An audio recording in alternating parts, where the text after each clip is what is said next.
Hola, ¿qué tal? Buena tarde a todas, a todos. Hoy día sábado 22 de noviembre de 2025, día de Santa Cecilia, la patrona de los músicos. Estamos haciendo esta grabación que ahora no hicimos convocatoria con el nombre, pero bueno, aquí tenemos a nuestro fraterno y siempre grato amigo Francisco Javier Guerrero Mendoza, que nos vamos a centrar. El tema va a llamarse situación actual del país. Y bueno, aquí tenemos a nada menos y nada más que un experto, porque es antropólogo social en todos estos, aparte de los demás estudios, en estos temas pues sociales, y pues saber qué nos puede comentar el maestro Francisco Javier Guerrero Mendoza, investigador del DEAS, del INA, en esta tarde pues bastante agradable y que pues nos hace favor de compartirnos conocimiento y experiencia. Gracias a todas, a todos por ver y poderle dar like y compartir este programa que hagamos cuando ya estemos en YouTube y estarlo a lo mejor pudiendo ver ahorita en la transmisión en vivo. Gracias. Maestro, por favor, buena tarde. Bueno, sí, gracias. Ya que hablamos de Santa Cecilia, lo que me llama la atención en la imagen de ella es la tortura y la muerte que sufrió, porque efectivamente fue una santa real, porque algunos santos son inventados, no existieron, ellos sí, y fue torturada y muerta. Y este panorama negro a veces me recuerda a la situación de un país entero que se llama México. Mi compañero de escuela llamado Francisco Ahumada, allá por el año 57 me presentó a su distinguido abuelo, se llamaba José Vasconcelos. José Vasconcelos tenía un problema personal muy agudo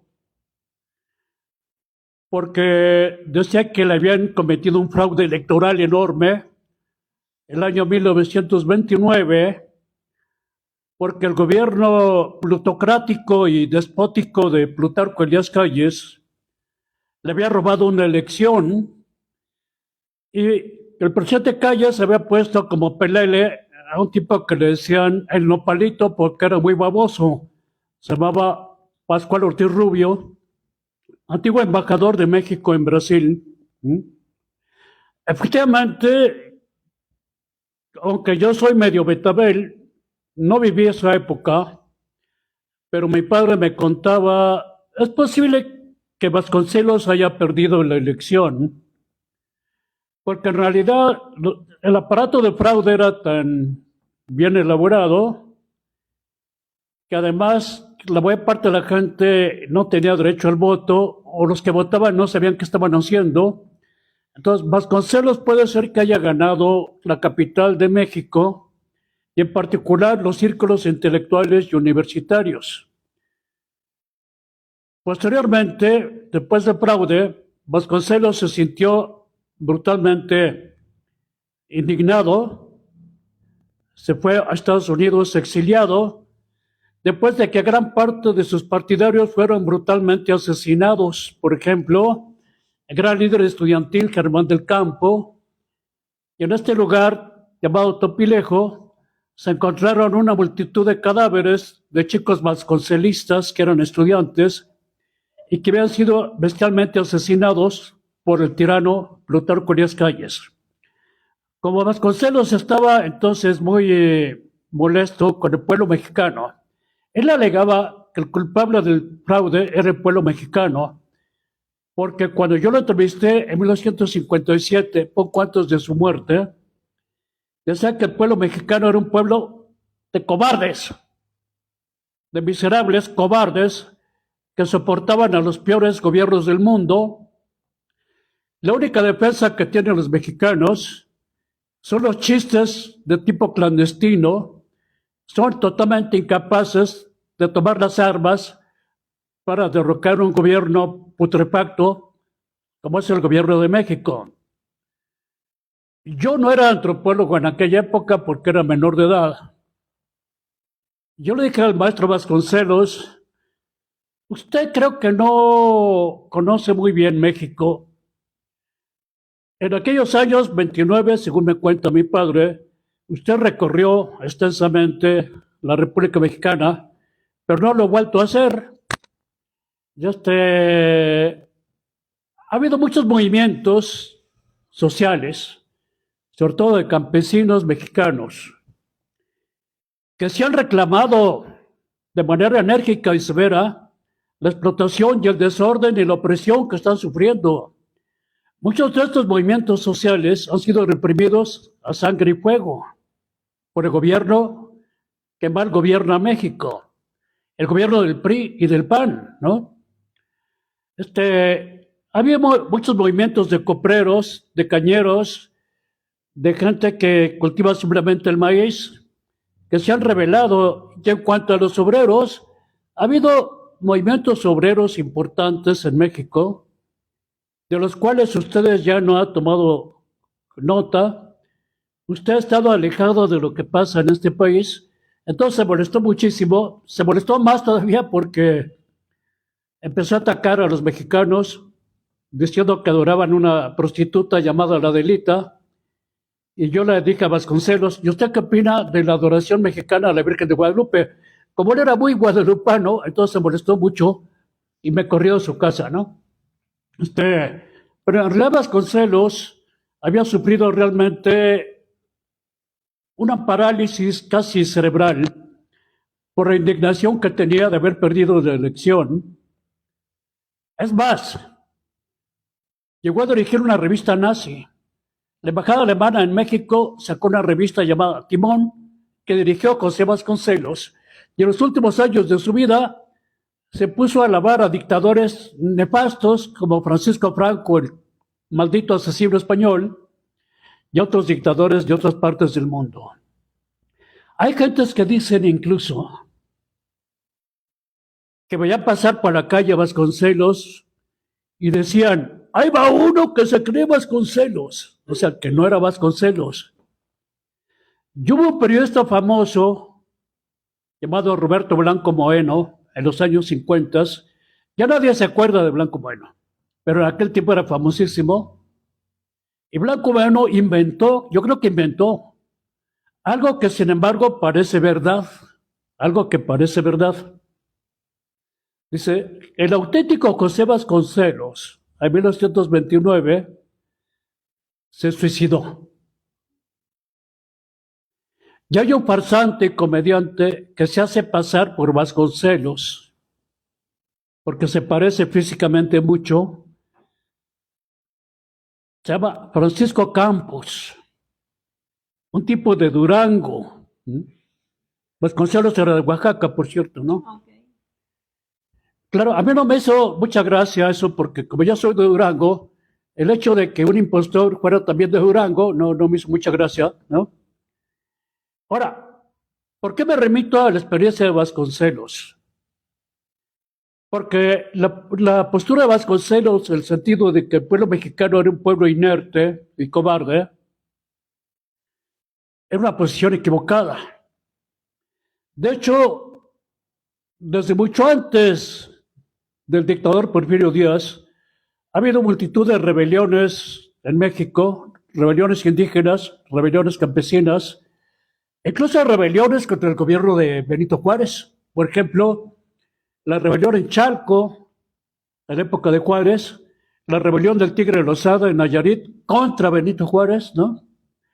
Porque estos rebeldes en Chalco y en Nayarit defendían la propiedad comunal indígena, contra la cual estaba Benito Juárez, ¿no? Y posteriormente viene la propia Revolución Mexicana. Han inventado que el que propuso la revolución fue un distinguido coahuilense llamado Pancho Madero. No, ya había habido bastantes levantamientos, sobre todo los encabezados por los magonistas. por la gente de Ricardo Flores Magón, ¿no? O sea, México siempre ha sido un país que podemos llamar levantisco, inconforme, indignado ante las tropelías y fechorías de los gobernantes desde la época del señor Carranza, ¿no? Hasta la época en que gobernó el señor Peña Nieto, ¿no? Ahora, entonces sucede algo. El gobierno actual, que yo recuerde, que llegó a la presidencia, digo, el régimen actual, que llegó a la presidencia en 2018, señala que las desgracias de México empezaron hace 36 años, decían. O sea, 2018 menos 36. O sea, lo que están planteando es que los infortunios de México se han dado con gobiernos neoliberales. El neoliberalismo es una ideología de los grandes magnates, de los grandes millonarios del mundo, de los más terribles explotadores que existen, y consiste, por supuesto, en una ideología donde el mercado es el orden social, donde todo lo decide el mercado, y desde luego los grandes empresarios se conciben a sí mismos como los grandes benefactores de la sociedad. Crean empleos, dan capitales, procrean empresas, son los grandes benefactores y su ideología es el neoliberalismo. Pero el neoliberalismo, por empezar, no es nuevo, porque se apoyan teorías económicas que ya son muy antiguas. En primer lugar, la teoría neoclásica, que así se llama, es una teoría de derecha muy reaccionaria, y tampoco el neoliberalismo es liberal, porque los grandes precursores del liberalismo, como Adam Smith y David Ricardo, eran enemigos de los monopolios. En cambio, vivimos una época de monopolios, es decir, las grandes empresas, como las mineras canadienses u otras, son grandes monopolios, o el cierto refresco de cola, que todo el mundo conoce, es un monopolio, competidor de otro refresco de cola, que también es un monopolio, ¿no? El liberalismo original es enemigo de los monopolios, por lo tanto no es liberalismo el actual, ¿no? Porque actualmente vivimos una época de monopolios. Francia, México, Myanmar, o sea, Birmania, el antiguo Congo belga, ahí dominan siempre los monopolios de los transgénicos, por ejemplo, los monopolios de automotrices, los monopolios de la ropa, ¿no? Es decir, es una competencia oligopólica, es una competencia entre oligopolios y su ideología es el neoliberalismo. Yo no lo llamo neoliberalismo, yo lo llamo capitalismo oligopólico, mercadocrático, transnacional y extractivista. Así lo llamo yo. Ahora, cuando los gobernantes actuales, tanto el licenciado López Obrador como la doctora Claudia Sheinbaum, alegan que las desgracias de México empezaron hace 36 años, esto es incorrecto. El problema fue que los vencedores en la Revolución Mexicana representaban una clase rapaz, codiciosa, antipopular, encabezada por el señor Venustiano Carranza, y el grupo de Carranza venció a los grupos populares en la Revolución. Los representantes del pueblo trabajador eran el Ejército Libertador del Sur, encabezado por el gran caudillo Emiliano Zapata, los magonistas, la gente de Flores Magón, y la División del Norte, encabezada por Francisco Villa. Estos grupos fueron derrotados, fueron vencidos, incluso aniquilados, ¿no? Y quienes llegaron al poder, como el señor Carranza, eran gente codiciosa, y hay que recordar, por ejemplo, que una huelga de tranviarios que se hizo en la Ciudad de México, Carranza pretendió castigar a los huelguistas con la pena de muerte por una huelga, ¿no? Incluso los propios carrancistas se dieron cuenta de que el señor Carranza era un reaccionario, ¿sí? Y uno de esos carrancistas se llamaba Álvaro Obregón, que por cierto era un hombre extraordinariamente inteligente, que tenía la capacidad de que siempre ganaba en todo lo que hacía. Era lo que los norteamericanos llaman un winner total, ¿no? Pero al mismo tiempo que era un hombre muy inteligente, muy sagaz y desde luego muy aprovechado de las situaciones, porque se ve aprovechar cada situación en que se encontraba. Era un hombre extraordinariamente ambicioso, megalomaníaco, que para él solamente contaba el poder, ¿no? Lo único importante en el mundo es el poder. No creo que Obregón haya leído jamás al gran filósofo Nietzsche, gran filósofo alemán, porque recordarán que Nietzsche era el apóstol del poder. Decía Nietzsche, la felicidad la da el poder. Decía Nietzsche, ¿qué es lo bueno? Lo bueno es el sentimiento de poder, la voluntad de poder, el poder mismo. ¿Qué es lo malo? Todo lo que proviene de la debilidad. ¿Qué es la felicidad? Pues el sentimiento de poder, la voluntad de poder, el sentimiento de superar cualquier resistencia. Eso decía Nietzsche. No creo que Obregón haya leído a Nietzsche nunca, pero estoy casi seguro que pensaba exactamente lo mismo. Si pensamos en los grandes dictadores y déspotas de la historia, como Vlad Tepes, del cual dice Drácula, Vlad Tepes dio origen al mito de Drácula, un dictador turco, ¿no? Digo, antiturco, ¿no? Adolfo Hitler, Benito Mussolini, Francisco Franco, Porfirio Díaz, el mamarracho de Santana también, que fue 11 veces presidente de México. Todos estaban enamorados del poder. Pero un famoso intelectual británico, Lord Acton, decía, el poder corrompe y el poder absoluto corrompe absolutamente, ¿no? Y claro, en estos momentos estamos todos, cada uno de nosotros, incluso cuando está durmiendo, piensa cómo nos puede ir en un mundo dominado, al parecer, por un solo hombre que tiene el máximo poder en este planeta. Un hombre neoyorquino, ¿no? Que tiene el mismo nombre de un famoso pato, Donald, ¿no? Porque es el hombre más poderoso del mundo, ¿no? Y realmente está tan enamorado del poder que ha llegado a la conclusión de que él hace lo que le da la gana en cualquier momento y en cualquier época, ¿no? Y en cualquier lugar, ¿no? Por supuesto, Donald no se representa a sí mismo, representa a los grandes tycoons, así se dice, magnates, a los grandes multimillonarios de su país natal, que son los Estados Unidos de América.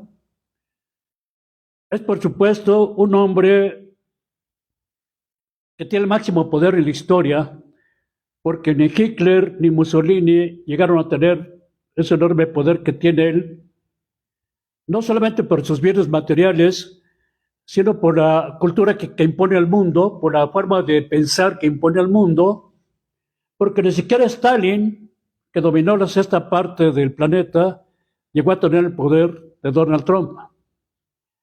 Y entonces aquí resulta que los gobernantes actuales alegan que todo empezó con el neoliberalismo. No, no es cierto.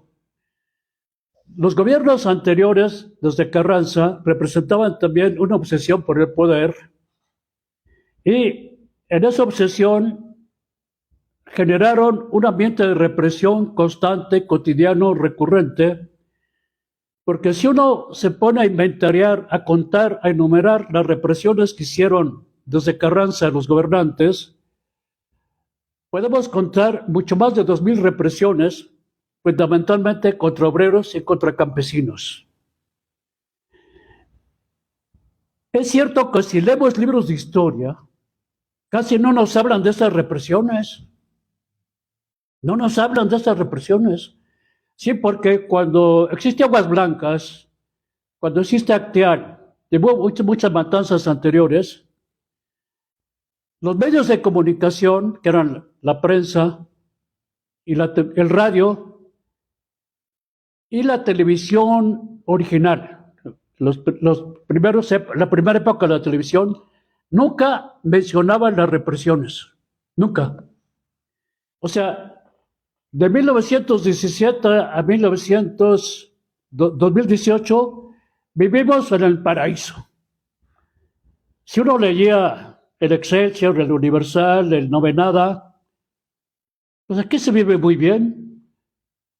Hay libertad de prensa, hay libertad de manifestación, nunca hay represión. Vivimos a toda mecha. Lo que pasa es que esas represiones eran totalmente ocultas.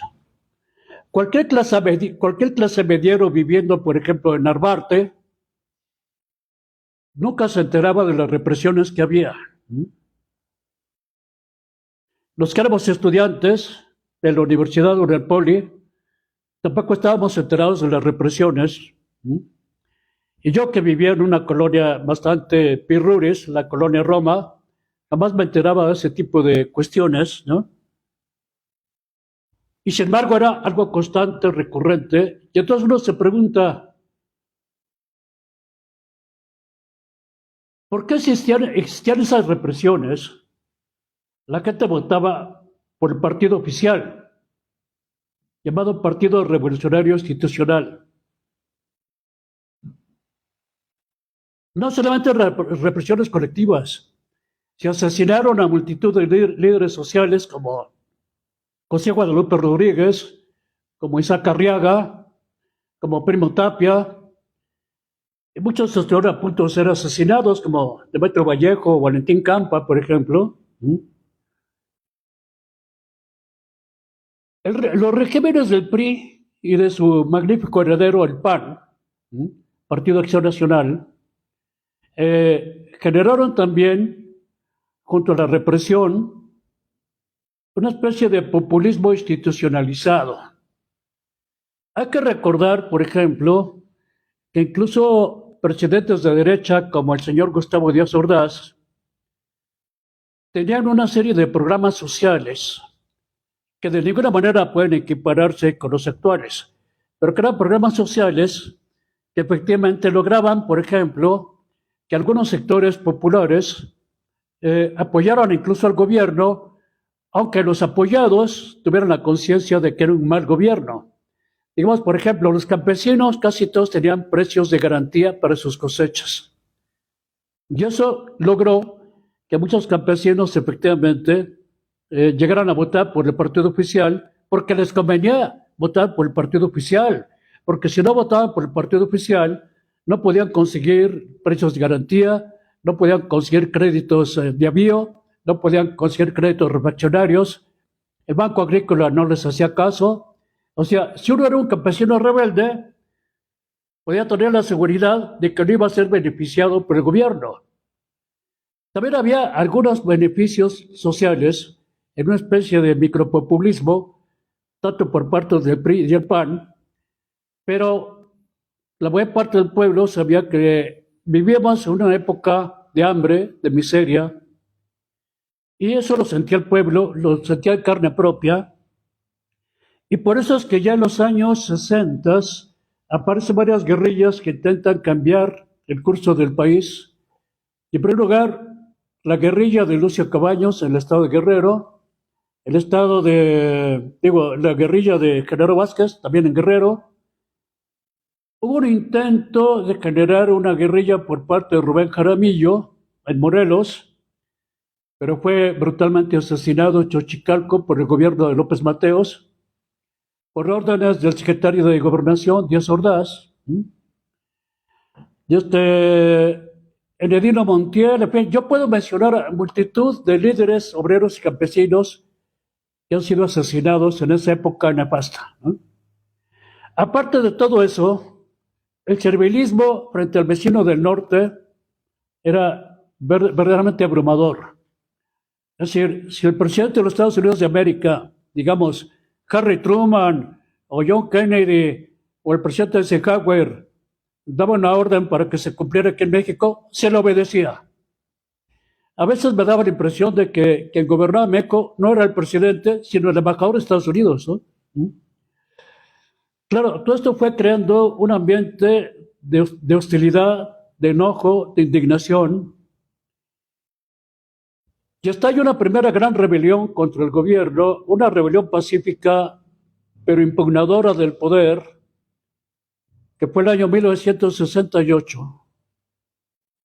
Y para sorpresa de los gobernantes, esa rebelión era multiclasista. Eran obreros, eran campesinos, pero la mayoría eran estudiantes.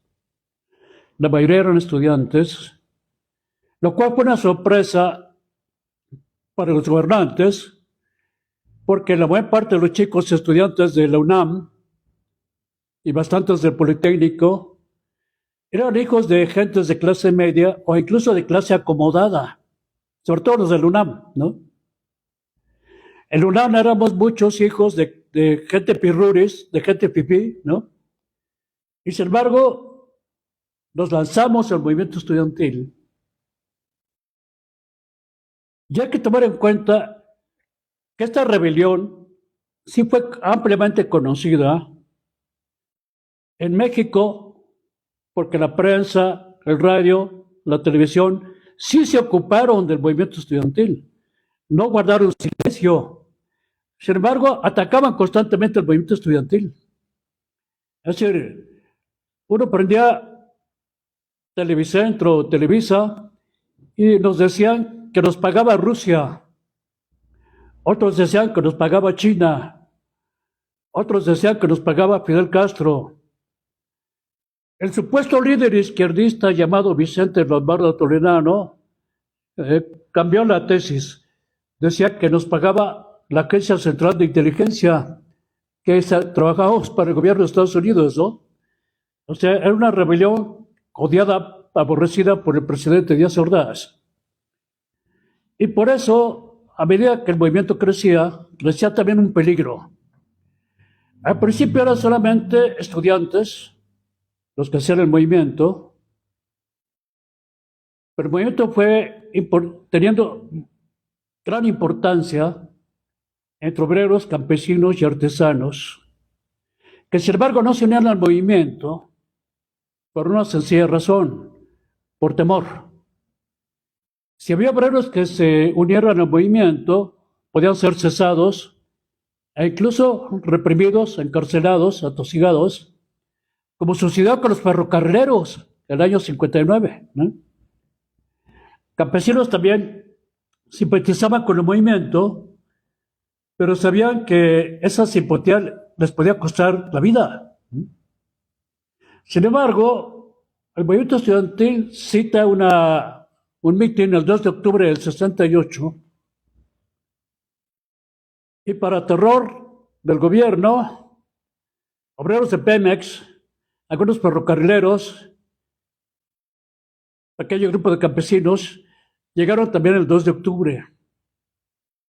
Obviamente que el gobierno dio la orden de acribillar la manifestación porque se trataba de impedir a toda costa que el movimiento creciera. Y efectivamente, después de la matanza del 2 de octubre, yo acudí el 3 de octubre a Ciudad Universitaria porque yo ingenuamente pensé, los compañeros se van a reunir para discutir en asambleas cómo responder a la masacre del día de ayer. No encontré absolutamente a nadie en Ciudad Universitaria. Es decir, yo he llegado a Ciudad Universitaria en Semana Santa, por ejemplo, ya hay unas personas, unas cuantas. Pero el 3 de octubre del 68 no había nadie, absolutamente. O sea, el gobierno había logrado aterrorizar a la gente. Había logrado atemorizar a la gente, ¿no? Yo mismo, cuando llegué a Ciudad Universitaria, ya me empezó a entrar el telele, porque sentí que había ojos que me estaban mirando, y a lo mejor sí había polizontes o agentes que por ahí estaban vigilando. Eso no lo sé. Yo no encontré a nadie, ¿no? Y me puse a correr, dije, mejor me algo de aquí, ¿no? Pero el 68 fue la chispa que encendió la pradera, porque 20 años después el pueblo entero decide votar contra el PRI. y apoyan un candidato llamado de izquierda, llamado Cuauhtémoc Cárdenas, que es víctima de un gran fraude electoral que le da la presidencia a un neoliberal llamado Carlos Salinas de Gortari, que era sucesor de otro llamado neoliberal llamado Miguel de la Madrid, ¿no? Por supuesto, ya con el apoyo total de los millonarios y de los magnates, los gobiernos neoliberales fueron francamente gobiernos que propulsaron el hambre, la miseria, el servilismo frente al imperialismo, y el pueblo mexicano se hartó. Hablé yo con un cuate que vive en la colonia Puercales, digo yo, vivía en Portales, se llamaba Carlos Monsiváis. Monsiváis me dijo, el triunfo de Cuauhtémoc Cárdenas es inevitable, porque el pueblo está harto del PRI, está totalmente harto del PRI y ya no quiere seguir con el PRI, ¿no? Yo le dije, bueno, creo que lo que dices es cierto, pero Cárdenas va a perder, porque los mecanismos de fraude cada vez son mejores. Y efectivamente le hicieron un maravilloso fraude al ingeniero Cárdenas y llegó a la presidencia el señor Salinas de Gortari. Sin embargo, por esa época, que ya era época neoliberal, los dos partidos más importantes, el Partido Oficial y el Partido Acción Nacional, empezaron a coincidir ideológicamente. Se convirtieron en el PRIAN, o sea, el partido del neoliberalismo, y llevaron al país a su ruina, hambre, miseria, represión, negación de todo tipo de libertades. Y entonces en 2018 el pueblo decide votar por una alternativa cabezada por el licenciado Andrés Manuel López Obrador, antiguo miembro del PRI y antiguo director del Instituto Nacional Indigenista en la capital de Tabasco. Muchos de los críticos de tanto de derecha como de izquierda del gobierno actual dicen, el señor López Obrador y la señora Sheinbaum lo único que hacen es culpar al pasado de todas las desgracias. Pero nosotros decimos que ambos gobiernos no hacen nada para mejorar las cosas. Bueno, aquí hay que ver un problema que es el siguiente. Los gobernantes que llegaron desde la época de Porfirio Díaz utilizaron al Estado como Estado patrimonial. La categoría o concepto Estado patrimonial es un concepto creado por Max Weber, famoso sociólogo alemán, que plantea, es una forma de Estado que es concebido como botín, es un Estado botín. O sea, la gente toma las funciones públicas simplemente para hurtar, para robar, para esquilmar. Es un Estado patrimonial, un Estado botín. Y hay que tomar en cuenta que la categoría Estado patrimonial lo utilizó también Octavio Paz. Octavio Paz incluso llama al Estado patrimonial el logro filantrópico, porque resulta que el Estado patrimonial, a su vez, sin embargo, para conseguir la adhesión o el consenso, sí le genera algunos beneficios a sectores populares. Porque no se puede decir que el gobierno del PRI o el gobierno del PAN fueron exactamente iguales que el gobierno de Pinochet. No, el gobierno de Pinochet nunca le dio ningún apoyo a ningún sector popular, pero en el caso del PRI y el PAN sí, porque sabían que si no se gobernaba con cierta adhesión de ciertos sectores populares, podían derrumbarse. Entonces, el PRI y el PAN coinciden, viene este cambio, pero repito, desde antes del neoliberalismo existió el Estado patrimonial. Y aquí hay que usar otra categoría que se supone que es de Carlos Marx, pero es una categoría diferente porque ya lo usaba David Ricardo, se refiere a la acumulación originaria. Ya en los siglos XVI y XVII había capitalistas que tenían un problema, capitalistas que no tenían capital. ¿Qué cosa es capital? Bueno, capital es un conjunto de bienes y servicios o dinero que se reproducen ampliamente. O sea, bienes, servicios o dinero que crecen, que se incrementan. Un señor que tiene un montón de dinero escondido en su closet, junto con muchas joyas, eso no es capital. Es simplemente un tesoro que tiene escondido. Pero no es capital porque no crece.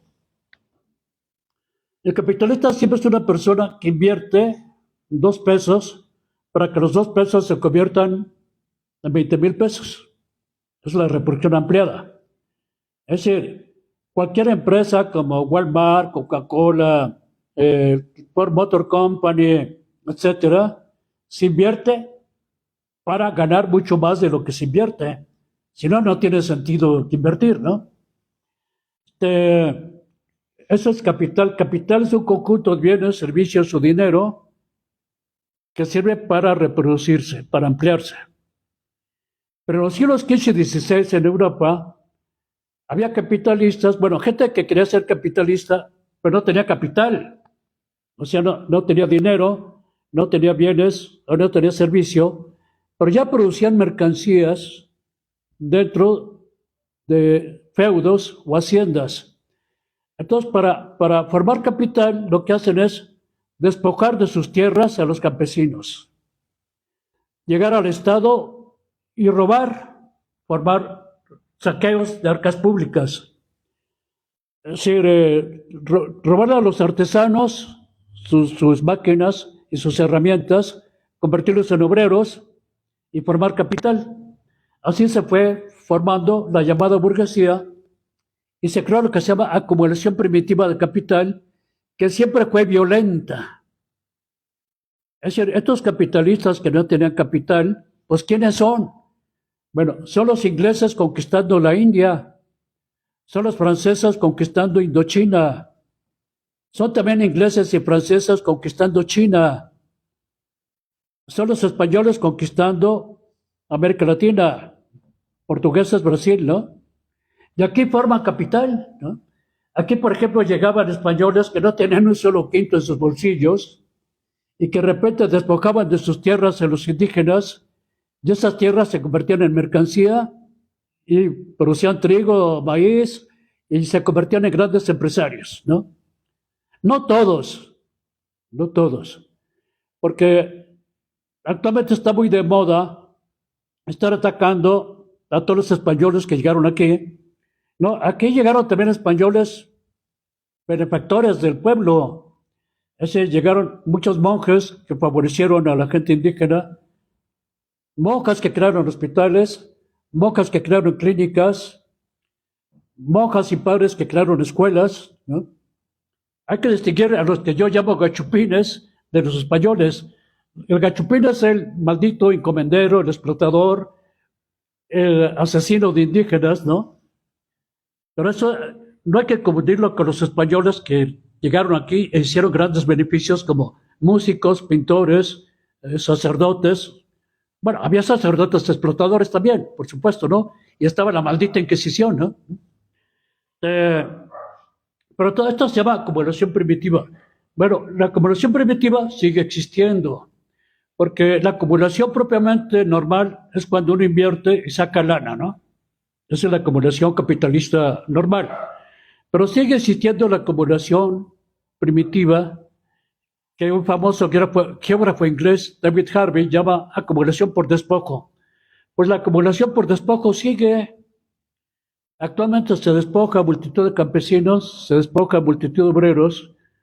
Por ejemplo, en lo que sucede actualmente en Haití y aquí mismo en México, ¿no? Y esto es lo que hay que combatir. Ahora, se dice, pero esa ruina que usted dice que causaron los gobernantes anteriores no está combatida a fondo por los gobiernos actuales. Bueno, los gobiernos actuales representan un cierto equilibrio de clases. Hay que tomar en cuenta que los gobiernos llamados de equilibrio son gobiernos que le prenden una veladora a Dios y otra al diablo. Es decir, se trata de gobiernos que por un lado hacen convenios y concertaciones con empresarios. Por ejemplo, los gobernantes actuales pues tienen constantemente acuerdos con los señores Slim, Balleres, María Asunción Arámburo Zavala, Larrea. BlackRock.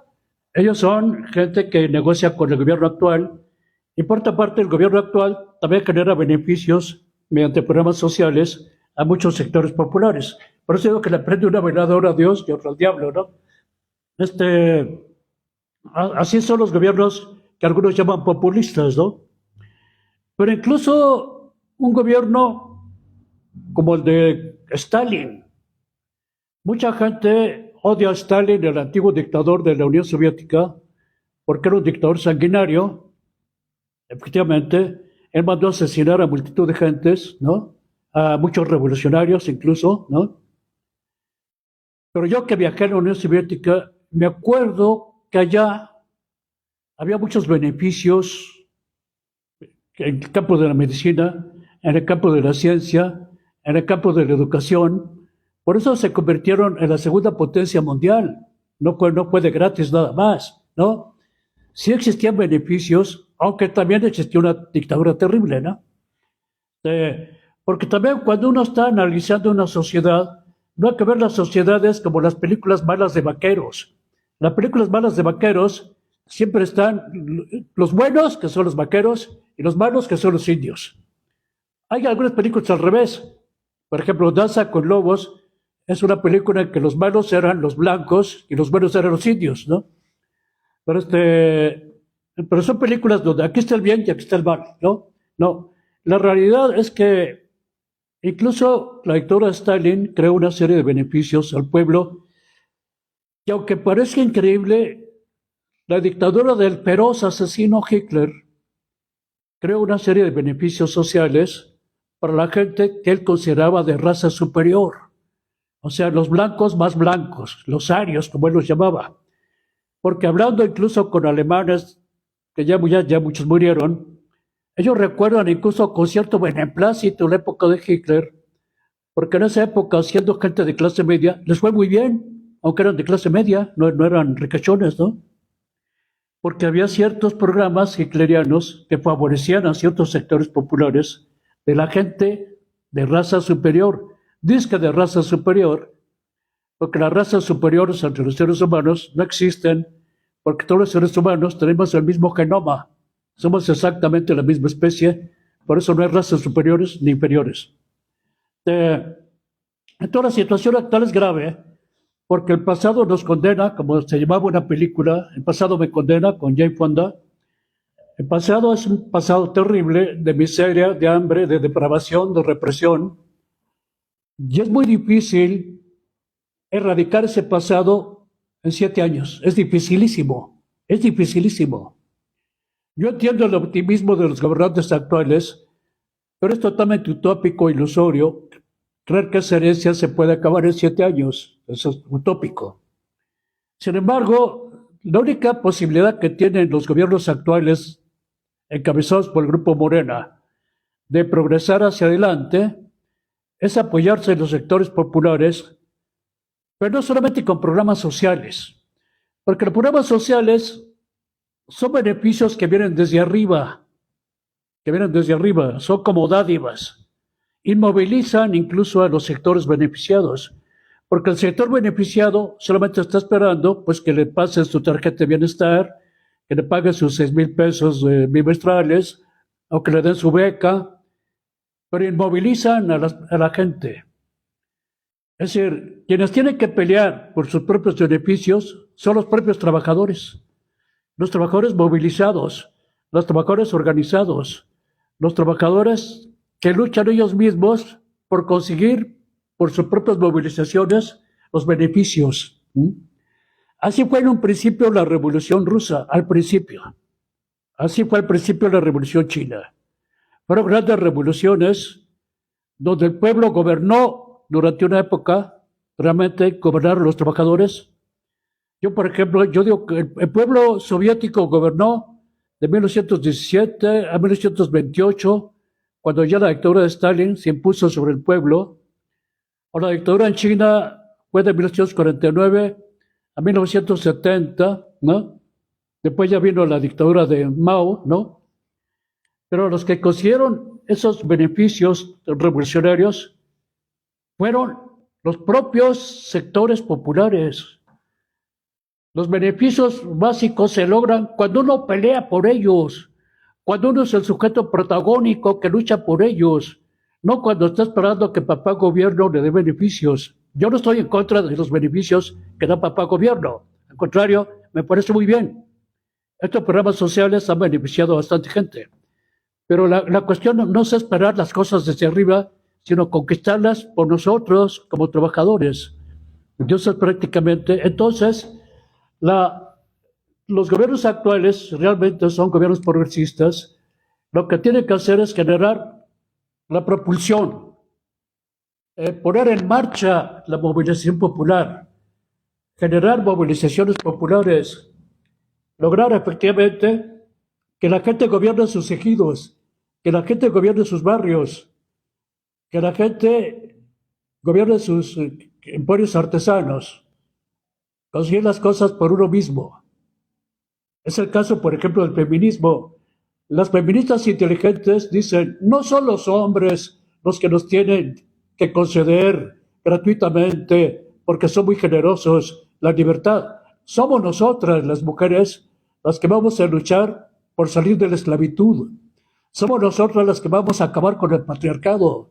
Somos nosotras las que vamos a acabar con el machismo y lo vamos a hacer por nuestra propia lucha, no esperando la generosidad de algunos hombres que son buena onda y que son aliados, pero no vamos a esperar que los hombres buenos nos apoyen nada más, sino que nuestra lucha será una obra nuestra. Eso es todo. Sí.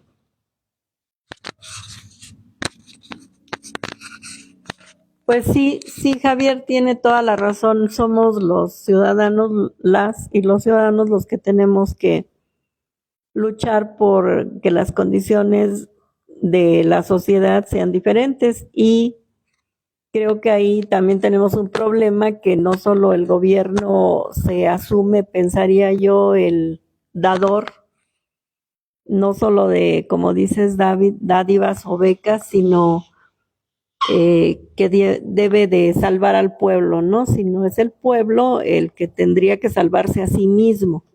Y yo pensaría que no solamente votando como hasta la fecha se sigue haciendo por personas que supuestamente representan los intereses de la sociedad y que al llegar al colocarse, ¿no? en estos cargos, pues muchas veces la misma gente se va dando cuenta que no están representando los intereses de la sociedad, ¿no?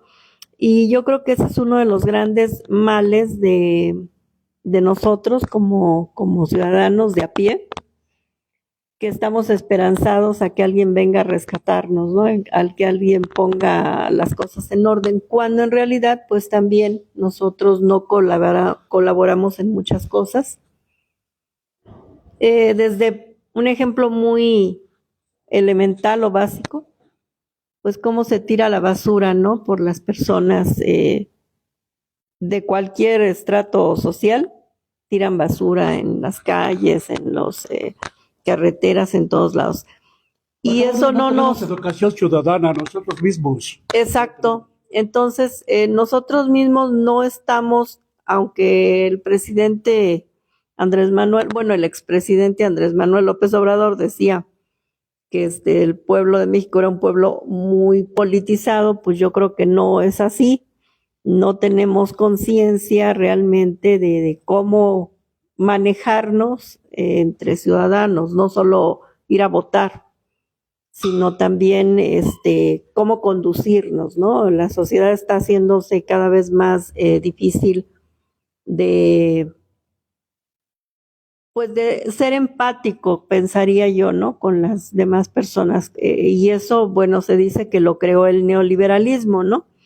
Pero, ¿dónde está nuestro razonamiento personal? ¿Por qué nos dejamos llevar? Yo ahorita quisiera que Javier comentara un poco con justamente hace 8 días, el sábado 15, esta marcha que se convocó salió a bote pronto ahí unas convocatorias de una generación Z, que según eran jóvenes, ¿no? Y esa marcha a la que asistieron gentes, pues había, creo que poca presencia juvenil, pero también había gente muy fanática religiosa, ¿no? Que inclusive estaban rezando y esto. Entonces, pues ese fanatismo creo que nos pierde mucho, ¿no? Pues también en pueblos como allá en el tema de Palestina y en muchas partes, pues el tema religioso también ocupa un lugar muy importante en las matanzas hacia los semejantes. Entonces, ¿qué religión o qué Dios podría ser el que manda a matar a los otros? Pues no, estamos muy, muy enredados, pienso, y los argumentos que utilizan estas personas de esta marcha, por pocos que hayan sido, pues nos muestra desgraciadamente, pues yo creo que la falta de razonamiento, ¿no? Que tenemos luego para creernos todo lo que vemos en un TikTok, en una cápsula de Facebook, en un comentario de la vecina. A mí en lo personal me invitó una vecina, amiga. ¿Tú no crees en Alito? No, y la verdad digo, pues esa gente toda trae el mismo discurso, que es lo que les adiestran o les adoctrinan a repetir. Entonces, nos falta muchísimo, yo creo, para ser un pueblo politizado, y aparte, pues vemos pueblos, pensaría yo, pero aquí que me saque del error el profesionista, el académico. Argentina se suponía que era un pueblo muy aguerrido, muy politizado, muy, pues sí, que sabía luchar contra pues estas, como lo que decías, ¿no? El Estado, de alguna manera, estos estructuras del Estado, y pues como está ahora, ¿no? Con este tema de Milei. Entonces, no vemos más que lo que nos quiere decir el político o la política que nos quiera venir a prometer lo que sea para votar con él, y no tenemos esa conciencia de realmente saber que en veces lo que nos prometen son imposibles. Recordemos sin, digamos, denostar la participación o pues bueno, del pueblo y digamos, el parteaguas que fue Andrés Manuel López Obrador.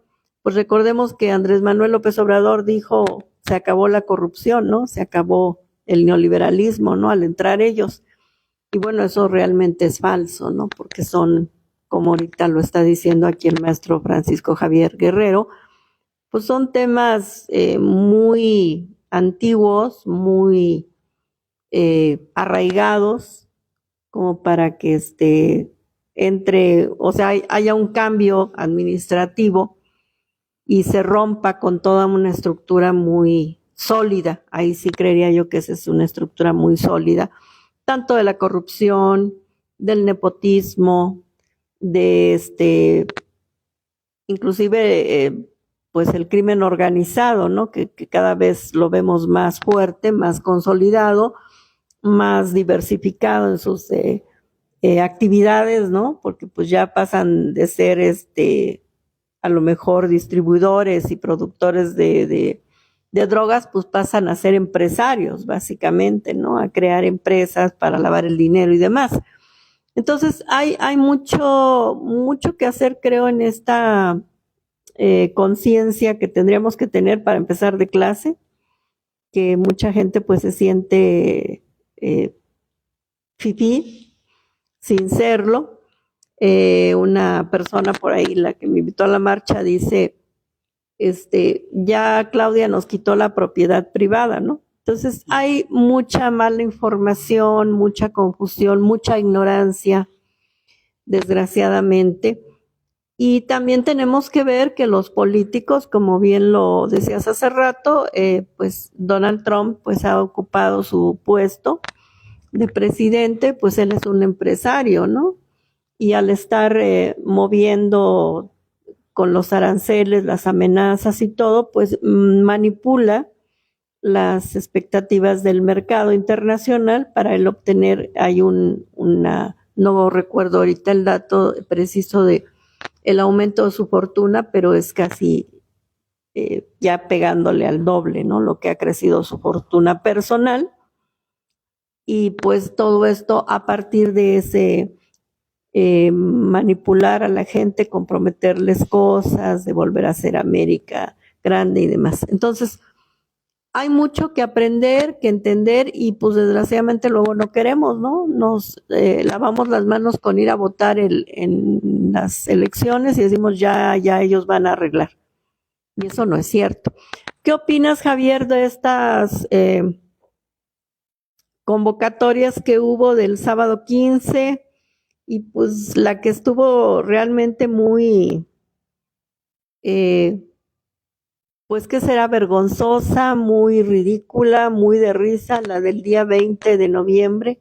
¿Qué opinas? Aparte de que pues pensaban que hasta en CU los estudiantes iban a acudir, entonces digo, de plano, pues sería muy vergonzoso estar en sus filas. Pero ¿qué opinas tú, por favor? Bueno, las sociedades del siglo XX son sociedades muy complejas. Cualquier país, bueno, no cualquiera, pero sí la mayor parte de los países son países donde hay muchas clases sociales, hay muchos grupos étnicos, hay muchas diferencias de gente por edad, hay diferencias de tipo sexual, de género. Entonces, en una sociedad compleja, multitud de gentes tienen opiniones diferentes, tienen educaciones distintas, tienen trayectorias históricas que no son las mismas. O sea, yo, por ejemplo, yo entiendo que en un país como México debe haber millones de gentes que no solamente piensan diferente que yo, sino en contra de lo que yo pienso. Entonces, por eso mismo, en cualquier país realmente democrático, tiene que haber pluripartidismo, porque todos los sectores en una sociedad deben expresarse, y en ese sentido, en México yo soy partidario, incluso de que si los fascistas quieren hacer un partido, pues que lo hagan, ¿no? Aunque yo estoy totalmente en desacuerdo con ellos. No se puede tolerar la existencia, como en la vieja España de Franco, de un solo partido, o aquí con el PRI, que en su palero el PAN, ¿no? O el caso de la propia Unión Soviética, donde solamente un partido gobernaba bajo el mando de Stalin, ¿no? No tiene que haber pluripartidismo, pero cualquier Estado va necesita la oposición, porque lógicamente cualquier representante de un Estado piensa que lo que está haciendo está bien, y no solamente piensa que está bien, sino que se lo dice a la gente. Estamos gobernando de lo más chévere, todo es magnífico, ¿no? No, la oposición es necesaria, la oposición inteligente es necesaria para hacerle ver a los propios políticos gobernantes sus errores. Por ejemplo, el propio Lenin, que fue el gran caudillo de la Revolución Rusa, exigía que hubiera oposición para que le señalaran sus errores, y él mismo era muy autocrítico. Llega un momento en que dice, aquí en la Unión Soviética no hay socialismo, estamos viviendo una dictadura de capitalismo de Estado, criticando su propio gobierno. Y Raúl Castro en una ocasión en Cuba dijo, las conquistas de la Revolución Cubana se están perdiendo. Él mismo lo dijo, ¿no? En ese sentido, yo no estoy de acuerdo con partidos que pretenden ser los que tienen la verdad absoluta, ¿no? Y que solamente su opinión es la que vale, ¿no? Entonces, en ese sentido, me parece bien que haya manifestaciones, pero esa manifestación del día 15 fue una manifestación cuyo contenido era de derecha. Era una manifestación convocada por gente reaccionaria, por gente como la alcaldesa de la Cuauhtémoc. Entiendo que mucha gente que fue a esa manifestación tiene demandas legítimas, porque algunas gentes protestaban porque no hay agua en su alcaldía, otras gentes porque no tienen crédito agrícola, otras porque sus salarios son muy bajos. sus demandas eran legítimas, pero la manifestación estaba dirigida por gente reaccionaria. En ese sentido, en lugar de debilitar a la gente de Morena, los fortalecen, precisamente porque pues citaron una manifestación para el día 20 y no fue nadie. Lo mismo que citaron para el día 15, citaron para el día 20, y como se dice en España, no fue ni Cristo, ¿no? Entonces hay que tomar en cuenta que en este teje-maneje es importante por parte de los que están arriba promover la auténtica democracia que implica la participación protagónica del pueblo. Y en cuanto a la derecha tiene que fortalecerse y no hacer el ridículo como lo ha hecho. Ya hay una oposición de izquierda que prácticamente está inexistente. Por ejemplo, hay una oposición de los zapatistas. Bueno, pero con los zapatistas que están como enclaustrados, como rodeados, y prácticamente no están moviéndose mucho, aparte que hay toda una conspiración de silencio contra ellos. Hay grupos también de la antigua izquierda que también se movilizan y son críticos, pero están muy debilitados. Hay que procurar conseguir que se vayan fortaleciendo. Claro. Y bueno, también hacerles aquí un anuncio de que queremos hacer unos programas que le vamos a poner como título, va a ser uno cada semana probablemente, con comentarios diversos del pasado y actuales, sobre, se va a llamar Las venas de Latinoamérica y el Caribe siguen, bueno, América Latina y el Caribe siguen abiertas, ¿no? Porque, pues, como mencionas, ¿no? La derecha, bueno, lo que promovió esta marcha, o lo que manipuló, ¿no? A algunas gentes, tanto alguna queja legítima como alguna situación fanática, pues fue la derecha, ¿no? Y la derecha ha estado jugando rudo en varios